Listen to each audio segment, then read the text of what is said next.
Welcome to ABN business. దేశీయ stock మార్కెట్లు లాభాల్లో ట్రేడ్ అవుతున్నాయి. సెన్సెక్స్, నిఫ్టీ లాభాల్లో కొనసాగుతున్నాయి. Shriram finance, Jio finance, Axis bank, Tata motors, Kotak Mahindra షేర్లు లాభాల్లో ట్రేడ్ అవుతున్నాయి. ఇక Eternal, SBI life insurance, Bharti Airtel, ICICI bank, Tata consumer products షేర్లు నష్టాల్లో కొనసాగుతున్నాయి. రైట్, మార్కెట్స్ చూసుకుంటే లాభాల్లో ట్రేడ్ అవుతున్న పరిస్థితులు అయితే కనిపిస్తుంది. సో ఈ రోజు ఏ విధంగా ఉండే అవకాశం ఉంది ఏంటో తెలుసుకుందాం. మనతో పాటు ఉన్నారు బిజినెస్ అనలిస్ట్ వివికే ప్రసాద్ గారు. Good morning sir. Good morning. Right, ఈ రోజు అంతర్జాతీయ వ్యాపారంలో అనిశ్చితి కనపడుతున్న ఈ తరుణంలో ఇక భారతదేశ ప్రభుత్వం ఎకానమీ బాగుండాలన్నా లేకపోతే స్టాక్ మార్కెట్లు బాగుండాలన్నా ఏం చేయాలి? రైట్ నో ఏం చేస్తున్నారు సార్? ఇప్పుడు కూడా భారతదేశం లాంటి కంట్రీలు అంటే వర్ధమాన దేశాలు, ప్రస్తుతం కొద్దిగా గొప్ప అభివృద్ధి చెందిన దేశాలు కూడా చెప్పుకుంటే మనం చేయవలసింది ఏంటంటే ఇంటర్నేషనల్ గా అన్సర్టనిటీ ఉన్నప్పుడు మొట్టమొదటి చేయవలసింది డొమెస్టిక్ గా ఎటువంటి ఇబ్బంది రాకుండా చూడాలి. ఇబ్బంది రాకూడదంటే డొమెస్టిక్ గా బిజినెస్ ఎన్వైరన్మెంట్ బాగుండాలి, ఎకానమీ బాగుండాలి, ప్రజల స్థితిగతులు బాగుండాలి. అది మూడు రకాలుగా మన ప్రభుత్వం చేస్తున్న ట్రై చేస్తుంది. ఒకటి, ఇండివిజువల్ గా ఉండే మన్నాటలందరికీ కూడా ట్యాక్స్ కన్సెషన్ ఇవ్వడం. 12 లక్షల వరకు ట్యాక్స్ లేదు అని చెప్పడంతో మన అందరి దగ్గర మనం సంపాదించుకున్న డబ్బు నెలకు ₹1,00,000 సంపాదించుకుంటే కూడా ఏ మాత్రం ట్యాక్స్ కట్టక్కర్లా. ఒక ఫ్యామిలీలో 4 మనుషులుంటే 12 లక్షలు సంపాదించుకుంటే దాదాపు ఫ్యామిలీకి ₹50 లక్షల వస్తే కూడా ఒక్క నయా పైసా గవర్నమెంట్ కి ట్యాక్స్ కట్టనవసరం లేకుండా మన దగ్గర డబ్బు మిగల్చడానికి ప్రయత్నించింది మొదటిది.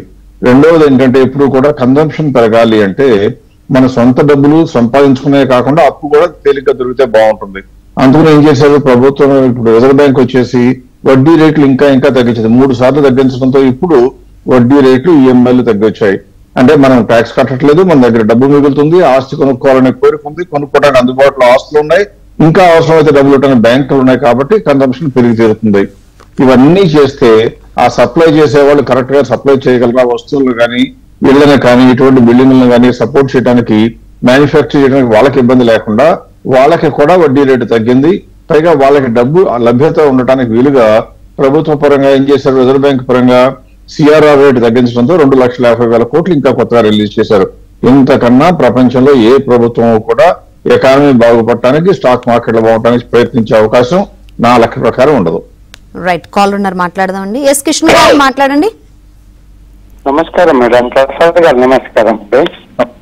నేను శ్రీరామ్ ఫైనాన్స్ 600లో తీసుకున్నాను, 700 చేంజ్ అయింది. అమ్ముకోమంటారా ఉంచుకోమంటారా సార్? ఇంకొకటి, జ్యోతి ల్యాబ్స్ రిజల్ట్ బాగలేదు, లాభాల్లో ఉన్నాను, తీసేయమంటారా ఉంచుకోమంటారా? మొట్టమొదటి శ్రీరామ్ ఫైనాన్స్ అన్నారండి. నిన్న వచ్చిన న్యూస్ ప్రకారం చూస్తే బ్యాంకులకి, ఫైనాన్స్ కంపెనీలకి ఏమాత్రం కనీసం కళ్ళు ఆర్పుకోవాల్సిన అవసరం కూడా లేకుండా ఉంది. పర్టికులర్ గా శ్రీరామ్ ఫైనాన్స్ వస్తే ఇక్కడ నుంచి కూడా ఇంకా బాగా పెరగడానికి ఛాన్స్ ఉంది. అంతా దాదాపుగా 32% వరకు. ఎందుకు అంటే మీరు స్క్రీన్ మీద నేను డేటా చూపిస్తున్నాను, మీరు ఒకసారి కనుక చూడగలిగినట్లయితే అందులో ఎప్పటి నుంచి చూసినా 20, 22, 23% లో ఉండే మార్జిన్ ఈ కంపెనీకి ఇప్పుడు కూడా అలాగే మెయింటైన్ అవుతుంది. అంటే బ్రహ్మాండంగా ఇన్కమ్ పెంచుకుంటూ, ప్రాఫిట్లు పెంచుకుంటూ ఉన్న ఈ కంపెనీ ఇప్పుడు కూడా కేవలం 14 times PE రేషియోలో ట్రేడ్ అవుతుంది. అందువల్ల ఈ కంపెనీని అమ్మాలనే ఆలోచన కనీసం ఒక్కసారి కూడా మీరు చేయవలసిన పని లేదు. 80% అలాగే ఉంచుకోవాలండి. రెండోది, మీరు జ్యోతి ల్యాబ్స్ అన్నారు. జ్యోతి ల్యాబ్స్ గురించి చూస్తే కనుక మనం చూడవలసింది ఏంటంటే ఇప్పుడు కూడా రిజల్ట్స్ బాగాలేదు అని మీరు అన్నారు. మరి ఎప్పుడైనా ఒక క్వార్టర్ చూస్తే ఎలా ఉంటుందో వేరే సంగతి పక్కన పెట్టి, క్వార్టర్ కాకుండా ఇయర్లీ పెర్ఫార్మెన్స్ అంటే ట్రైలింగ్ 12 months చూస్తుంటే కనుక జ్యోతి ల్యాబ్స్ కూడా మీరు చెప్పినట్లుగా నాకేమీ భయపడవలసినటువంటి అవకాశం ఏమీ కనపడలేదు. ఇక్కడ స్క్రీన్ మీద డేటా ఉన్నాయి చూడండి. సేల్స్ చూస్తే కూడా దాదాపుగా ఇప్పుడు ఉన్నంతలో హైయెస్ట్. పెద్దగా పెరగలేని మాట వాస్తవే, కానీ కంగారు పడాలి అంటే తగ్గిపోవడం జరగాలి. అది కూడా పెద్దగా 375 crores ఉండే ప్రాఫిట్ 370 crores వచ్చింది. 13% మార్జిన్ అలాగే మెయింటైన్ అవుతుంది. నా లెక్క ప్రకారం జ్యోతి ల్యాబ్స్ మీరు భయపడటం అనేది అది కూడా అనవసరం. 475 rupees దాకా పెరగడానికి ఛాన్స్ ఉంది. సో నా లెక్క ప్రకారం రెండు మీరు ఉంచుకోవాలి, కానీ భయపడకండి. రైట్, మరొక కాల్ ఉన్నారండి, మాట్లాడదాం. తిరుపతి నుంచి ఎస్ ఆనంద్ బాబు గారు, మీ డౌట్ ఏంటో అడగండి. Hello, good morning sir. Good morning. Current levels LNT and Zomato అది రీసెంట్ గా మెయింటైన్ చేశారు కదండి, వీటి ఎంత చెప్తారా? జొమాటో ఒకటి ఎవరికి చెప్పింది, ఇంకోటి ఎల్ఎన్టీ అండ్ ఎల్ఎన్టీ వాసన్ టర్బో జొమాటో. నాకు అర్థం కాదు, ఒకసారి చెప్తారా? ఫస్ట్ స్టాక్ నేమ్ వచ్చి LNT sir. LNT sir, LNT కదా, లార్సన్ టోబ్రో. అవునవును. ఓకే, అదే ఇప్పుడు లార్సన్ అండ్ టొబ్రో జొమాటో కూడా చెప్తారండి. ఇప్పుడు కూడా మీరు కావాల్సిన చెప్పండి. రైట్ సార్, మీరు కంటిన్యూ చేయండి. ఓకే, ఆయన లైన్ కట్ అవుతున్నట్టుంది. ఎల్ఎన్టీ చూద్దామండి. మొట్టమొదట ఎల్ఎన్టీ మీ స్క్రీన్ మీద డేటా ప్రజెంట్ చేస్తాను. ఎల్ఎన్టీకి వచ్చేసినటువంటి అడ్వాంటేజ్ ఏంటంటే ఎక్స్పాన్షన్, ఇన్ఫ్రాస్ట్రక్చర్ ఎక్స్పాన్షన్ ఎక్కువ అవుతున్న కాలంలో గవర్నమెంట్ ఫోకస్ ఇంటర్నల్ కన్సంప్షన్ పెంచాలి అంటే ప్రభుత్వ ఖర్చు పెంచి తీరుతుంది. బోర్డంత ట్యాక్స్ కూడా వస్తున్నాయి కాబట్టి ఇటువంటి సమయంలో ఎల్ఎన్టీకి అవకాశాలు గ్యారంటీగా పెరుగుతాయి. మీరు ఇదే కనుక మీరు మార్కెట్ లో ఉన్నటువంటి ట్రెండ్ చూసినట్లేదు, ఒకసారి కనుక ప్రాఫిట్ ట్రెండ్, ప్రైస్ కాదండి, ప్రైస్ అనేది మన చేతుల్లో లేనిది, ప్రైస్ ట్రెండ్ చూస్తే అన్ని బాగున్నాయి. కాకపోతే ఇందులో ఒక్కటే ఏంటంటే ప్రస్తుతానికి ఉన్నటువంటి రేట్లు చూస్తే దాదాపుగా ఫుల్లీ ప్రైస్, అంటే ఇదంతా మనకన్నా ముందు చాలా మంది ఆలోచించి కొనుక్కోవడం జరిగింది కాబట్టి ఇక్కడ నుంచి ఒక 100 రూపాయలు కూడా ఎక్కువ ఛాన్స్ లేదు పెరగడానికి. అంటే ఇంకా పెరగచ్చు, కానీ ఫండమెంటల్స్ ప్రకారం చూస్తే 3750 దగ్గర దాని ప్రైస్ పెరిగిపోవడానికి అవకాశం తక్కువ ఉంది, అందుకని ఎక్కువ. అందువల్ల ఎల్ఎన్టీ మాత్రం ఇప్పుడు ప్రస్తుతం ఉంచుకోవడం కన్నా కూడా 100 రూపాయలు అవకాశాలు బాగున్నాయి కూడా మీరు ఇంకో కంపెనీలోకి వెళ్ళిపోవడం మంచిదని నా ఉద్దేశం. రైట్, కాల్ ఉన్నారండి గుంటూరు నుంచి మస్తాన్ వలి గారు. ఎస్, మీ డౌట్ ఏంటో చెప్పండి. హలో, ఎస్, డిస్టర్బెన్స్ వస్తుంది, క్లియర్ గా మాట్లాడండి. నమస్తే సార్. హలో, సెయిలును ఐడిఎఫ్సి ఫస్ట్ బ్యాంకు ఉంచుకోవచ్చా? ఐడిఎఫ్సి ఫస్ట్ బ్యాంకు 75 రూపాయల దగ్గర ఉన్నాను, సెయిల్ వచ్చేసి 135 రూపాయల దగ్గర ఉన్నాను.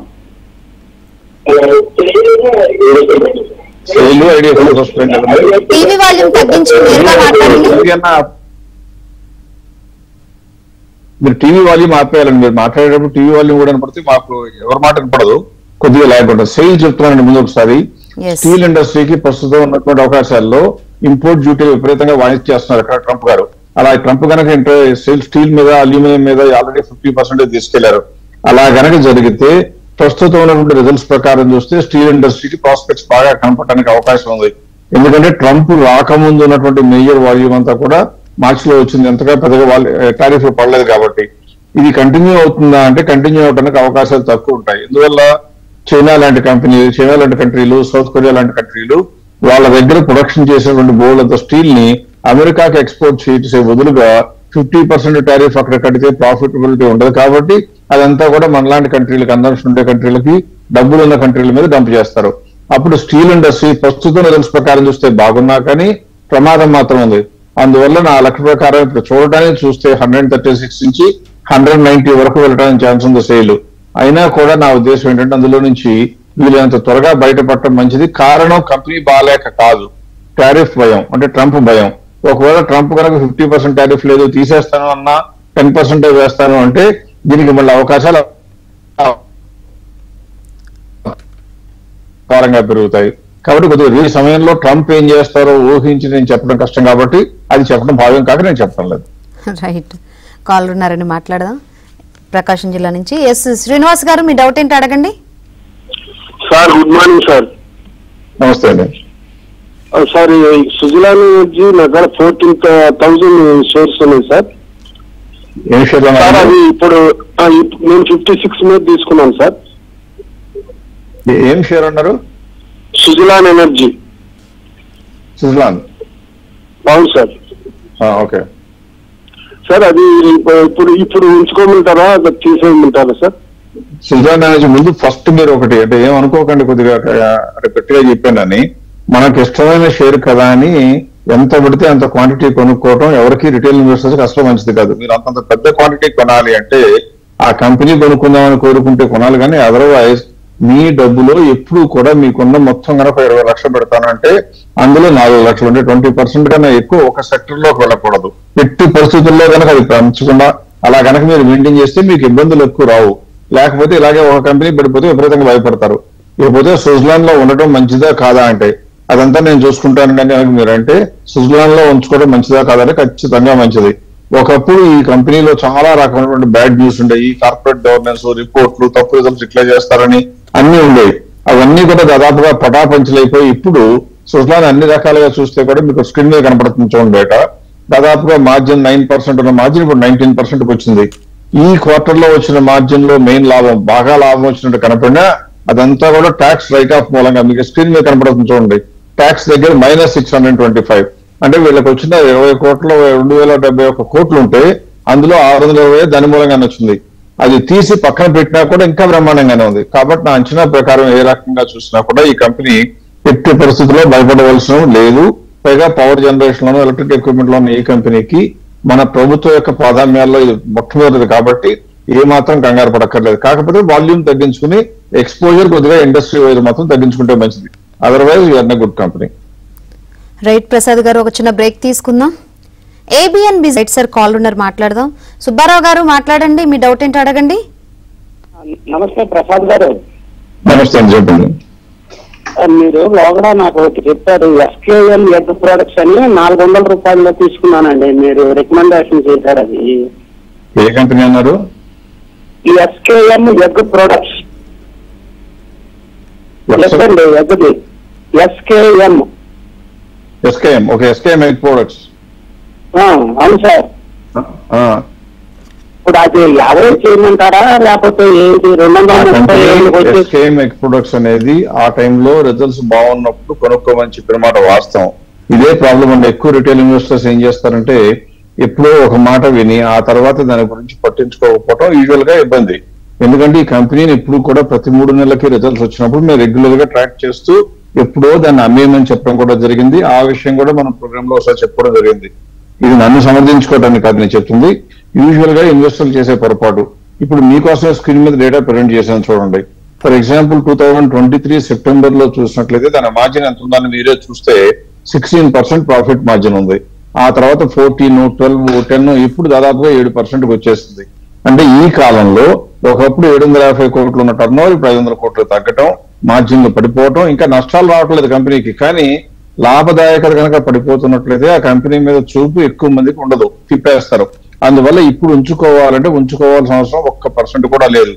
నాకు నష్టం వచ్చింది కదా అన్నారనుకోండి, నష్టం అనేది స్టాక్ మార్కెట్ లో చాలా సహజం. ఒకసారి వచ్చినప్పుడు ఆ నష్టం వచ్చింది మళ్ళీ మనకు లాభం తెచ్చి పెడుతుందని ఆశపడదామా, లేక మంచి కంపెనీ ఎప్పుడన్నా కొనుక్కుందామని ఆలోచించాలి. ఎప్పుడు కూడా మనం చెప్పింది ఒకటే గుర్తుంచుకోండి, ఒకే కంపెనీ ఒక్కసారి విని కొనడం అనేది మంచిది కాదు.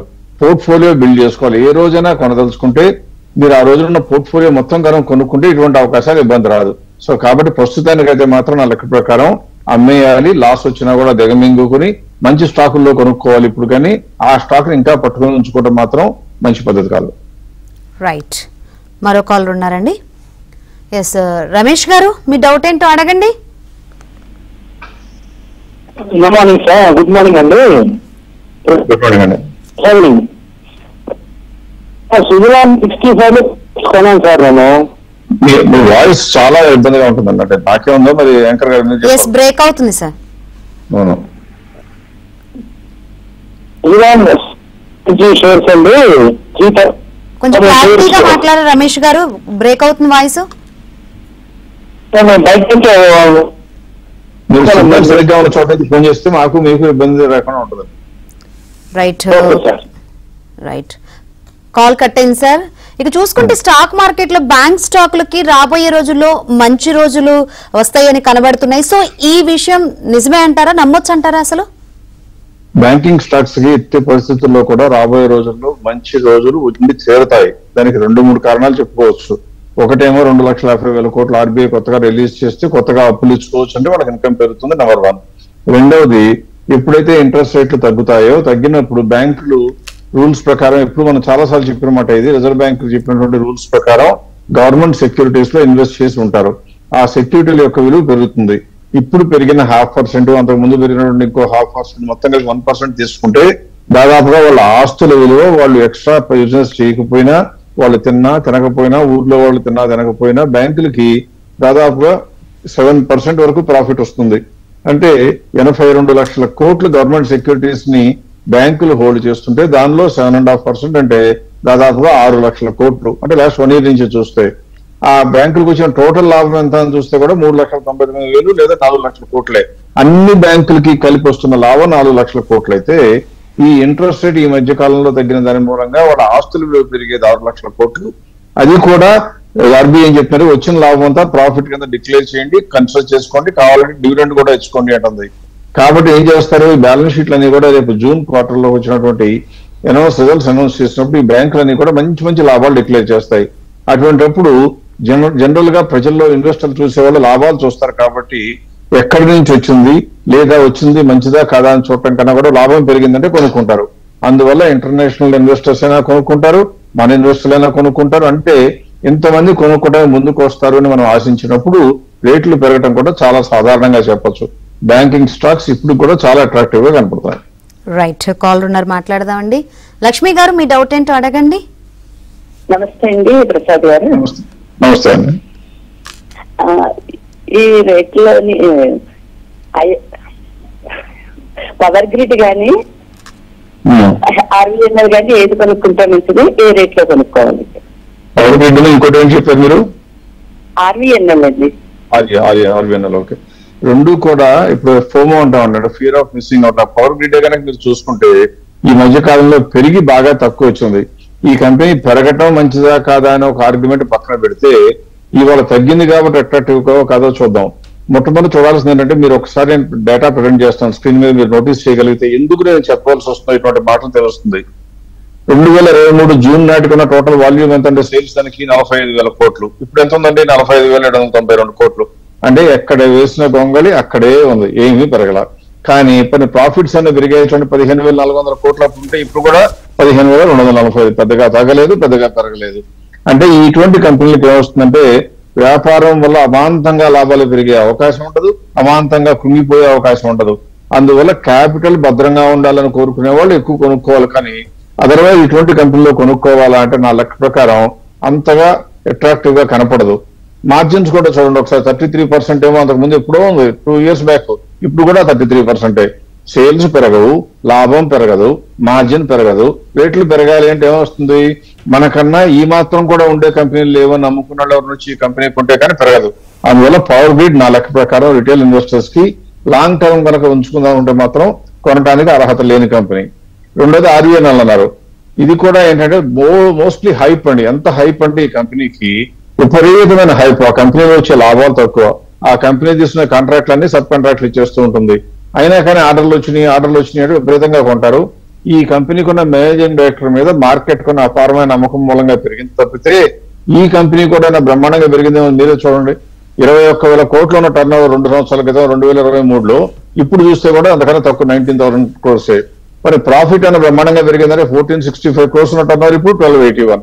సో కాబట్టి ఆర్వీఎన్ఎల్ కూడా కొనడానికి అర్హత లేదు. ఈ రెంటిలో కూడా ఆర్వీఎన్ఎల్ అయితే అసలే అంటుకోవద్దు, ఎందుకంటే దాని fair price is only 427, already 431 లో ఉంది.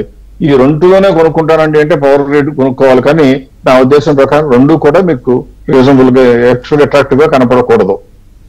రైట్, కాల్ ఉన్నారండి, మరో కాలర్. దత్తు గారు, మీ డౌట్ ఏంటో అడగండి. ఏ స్టాక్స్ గురించి తెలుసుకోవాలనుకుంటున్నారు? ట్రెంట్ షేర్ 7,300 ఉంది, యావరేజ్ ఒకటి. M&M 3,200 ఉంది, యావరేజ్ చేసుకోవచ్చా, కొనుక్కోవచ్చా, లాంగ్ టర్మ్ కోసం ఉంచుకోవచ్చా? కొంచెం స్లోగా చెప్తే అర్థమవుతుందండి. కొనుక్కోవచ్చా, యావరేజ్ చేసుకోవడం 2 సార్లు వినపండి. నా కంపెనీ పేరు లేదు.